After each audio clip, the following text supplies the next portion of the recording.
Oke, Google stop.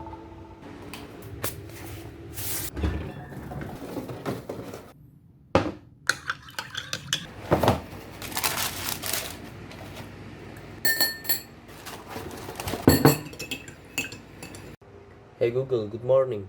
Good morning, Octo. It's 9:14 a.m. Currently in East Jakarta it's 31 degrees with haze. Today, there will be isolated thunderstorms with a forecasted high of 33 and a low of 25. Due to the current humidity, it feels like it's 37. By the way, don't forget to shooting Google Home Mini. Have a great day.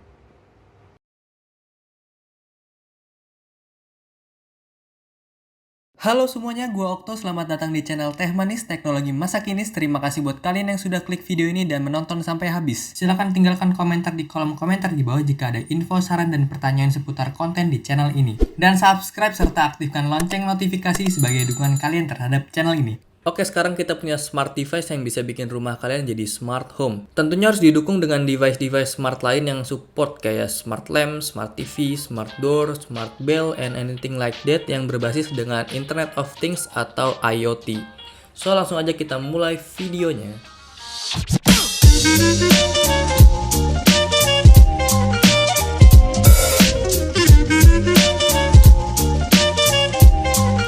Pertama gue pengen ucapin terima kasih atas antusias kalian yang udah mau vote Instagram gue untuk gue review smart device ini. Jadi ini adalah Google Home Mini, di mana ini adalah smart speaker yang dikeluarkan oleh Google. Yang bikin smart adalah di dalam speaker ini tertanam Google Assistant yang biasa ada di smartphone kalian atau tablet dengan OS Android. Sebetulnya seri Google Home Mini udah ada generasi barunya, yaitu Google Nest Mini. Bentuk fisiknya sama persis, bedanya ada di belakangnya, dimana kalau Nest Mini itu ada slot paku atau skrup untuk digantungin di tembok. Kalau Home nggak ada. Dan Google Home Mini ini adalah seri kecil dari Google Home yang ukurannya lebih besar dengan harga yang sangat jauh berbeda. Untuk saat ini, Google Home yang besar berada di kisaran harga 1,2 juta rupiah. Google Nest Mini harga resmi saat ini Rp799.000 di Indonesia. Dan Google Home Mini sekarang harganya cuma di kisaran Rp399.000 atau ya 400.000 lah ya katakan.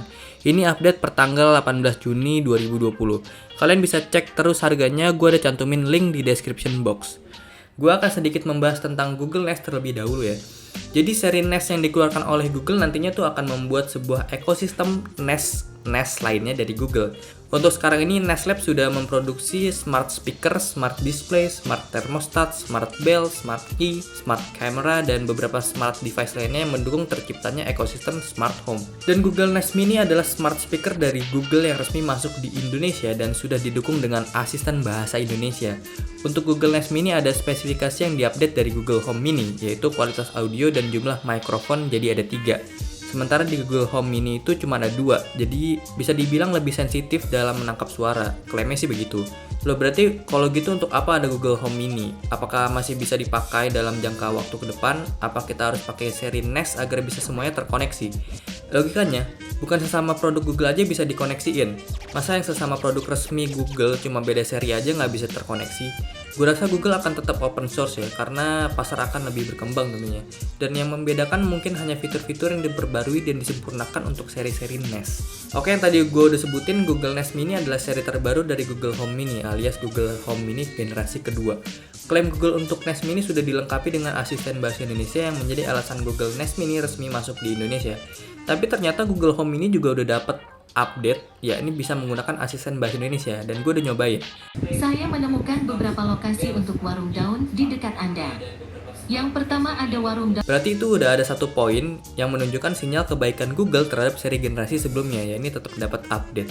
So kalau gitu kita lanjut review Google Home Mini karena agak sedikit lega ada sinyal-sinyal yang memungkinkan Google Home Mini bisa digunakan di masa yang akan mendatang. Untuk mengoperasikan Google Home Mini, pertama rumah kalian harus tersedia dengan jaringan internet untuk mengkoneksikan Google Home ini ya. Lalu download aplikasi yang namanya Google Home.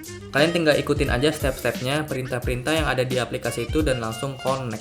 semudah itu. Google Home ini adalah smart speaker yang bisa kalian pergunakan untuk play lagu, setting alarm, setting reminder, nyalain lampu kalau lampu kalian smart lamp, bacain berita, memprediksi cuaca, membaca traffic, nyanyi, ngejokes, dan masih banyak banget fitur-fiturnya. Karena pada dasarnya Google Assistant yang biasa kalian gunakan di smartphone kalian itu dipindahkan oleh Google ke speaker kecil ini. Sehingga database yang digunakan oleh Google Home ini tentunya sama dengan Google Assistant yang ada di smartphone kalian.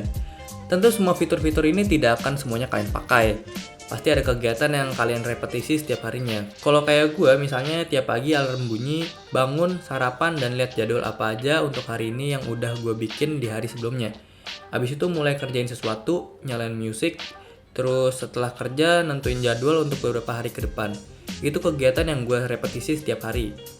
Kegiatan gue itu biasa gue taruh di Google Calendar atau Google Keep dan aplikasi Google lainnya yang mendukung.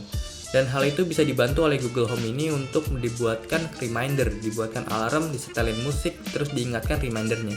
Dan semua bisa kita atur kapan si Google Home bisa menjalankan itu semua di aplikasi Google Home. Kalian bisa custom behavior kalian setiap harinya yang nantinya akan bisa dibantu oleh Google Home ini. Jadi setiap pagi Google Home akan bisa membantu kalian untuk nyebutin agenda kalian hari ini, terus jalan mana yang terbaik untuk ke kantor, dan kalian bisa mendengarkan sambil siap-siap berangkat tanpa harus ribet ngecek handphone. Atau kalian adalah mahasiswa yang sering banget terburu-buru dan jarang banget ada yang ngingetin kalian. Nah, kalian bisa banget manfaatin Google Home ini. Oke, intinya begitu ya cara kerja Google Home, dan tentunya kalian bisa menyesuaikan dengan kebutuhan kalian masing-masing. Lalu untuk fungsinya sebagai speaker, di mana kualitas audio yang diutamakan, bagaimana sih? Nah, kalau untuk gue pribadi, audio yang dikeluarkan udah cukup banget ya, karena kualitasnya tuh menurut gue udah pas. Tapi emang kalau di level 90-100% tuh rada gak nyaman, karena agak pecah suaranya, rada maksa gitu ya.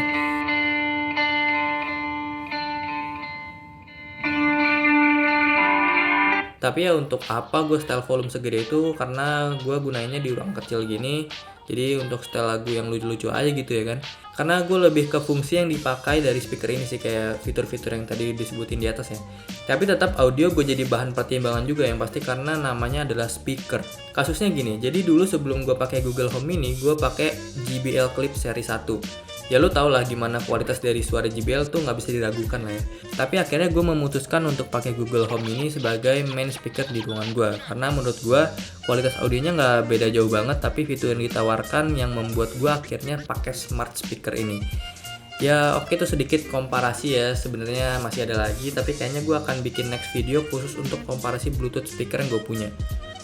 Balik lagi ke Google Home Mini ini, untuk penggunaannya cukup mudah banget karena hanya mempunyai dua interaksi fisik dari speaker ini, yakni untuk volume up or volume down dan pause or play. Kalian cukup tap bagian kanan atau bagian kiri dari speaker ini untuk mengatur volumenya, dan kalian bisa tahan di bagian kanan atau kiri sepersekian detik untuk pause and play, kayak gini. Untuk Google Home ini, dia menggunakan power dengan slot micro USB. Tidak memiliki baterai, jadi harus terus dipasang power adapternya. Adapternya sudah termasuk dalam paket pembelian, bentuknya seperti ini, kaki 3, jadi kalian harus punya konverternya lagi. Tidak usah khawatir untuk listrik yang digunakan saat standby, hanya sekitar 1,2 sampai 1,6 watt. Lalu untuk bahannya ini gue suka banget ya, jadi Google menerapkan bahan yang ramah lingkungan, jadi nggak usah khawatir kalau sewaktu-waktu ini nggak kepake lagi, mau dibuang ya udah tinggal buang aja tanpa merusak alam. Di depannya sini dilapisi dengan kain gitu, terus di belakangnya ini ada bahan karet untuk anti slip kalau diletakin di meja. Lalu di sini ada switch yang berguna untuk mengaktifkan dan menonaktifkan mikrofon. Jadi kalau dimatiin ya udah nggak bisa denger kita gitu. Dan tombol kecil ini berguna untuk reset device ini, jadi kayak factory reset. Caranya tinggal pencet aja yang lama, nanti ke reset deh. Untuk pemakaian gue selama ini kadang suka gak connect aja sih sama apa yang gue maksud. Hey Google, tolong siapkan sarapan. Untuk menyiapkan speaker atau layar smart, buka aplikasi Google Home. Di kiri atas, ketuk tombol tambahkan. Tapi gue yakin kedepannya bakal ada update-update yang semakin memperkaya Google Assistant, dan tidak menutup kemungkinan bisa memahami dan mengenali cara bicara kita. Oh iya, untuk saat ini sebetulnya Google Assistant itu udah punya namanya voice recognition. Jadi gunanya untuk mengenali suara kita aja gitu untuk melakukan perintah-perintah. Tapi gue rasa ini belum bekerja dengan baik, karena kalau ada orang yang ngomong selain gue masih dijawab aja gitu sama dia, jadi rada berkhianat gitulah. Dan terakhir yang gue sayangkan banget adalah masih adanya delay sepersekian detik. Itu sayang banget sumpah, karena device ini tuh cuma ada pilihan Bluetooth doang untuk koneksinya, nggak ada jack audio, jadi kurang proper buat editing sih kalau gue bilang. Karena ngaruh banget sih delay sepersekian detik tuh. Beda dengan JBL, jadi punya opsi untuk menggunakan jack audio sebagai solusi mengatasi kekurangan koneksi wireless. Karena dengan alasan apapun, wired pasti bakal lebih baik ya. Nah itu next, kalau kalian setuju, gue bikin komparasi antara speaker Bluetooth yang gue punya, bisa langsung komen di bawah atau DM Instagram juga bisa. Oke, kesimpulannya kalau dari gue pribadi, apakah Google Home Mini masih worth it walau udah ada Google Nest Mini? Menurut gue masih banget ya, apalagi kalau kalian misalnya baru mau beli dengan harga di bawah Google Nest Mini, kalian udah dapat fitur-fitur yang gak jauh beda dari Google Nest Mini. Tapi gak ada salahnya kalau kalian punya budget berlebih untuk beli Google Nest Mini. Tinggal balik lagi ke kalian aja dan sesuaikan dengan kebutuhan.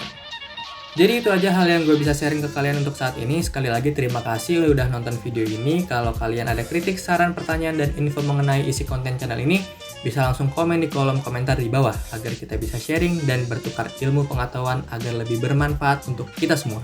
Silahkan like kalau kalian mendapat pengetahuan baru dan dislike kalau konten ini kurang bermanfaat. Serta subscribe dan nyalakan tombol notifikasi sebagai dukungan kalian terhadap channel ini. Gue Okto dan sampai ketemu di video selanjutnya. Terima kasih. Google Home Mini susah ya. Google Home Mini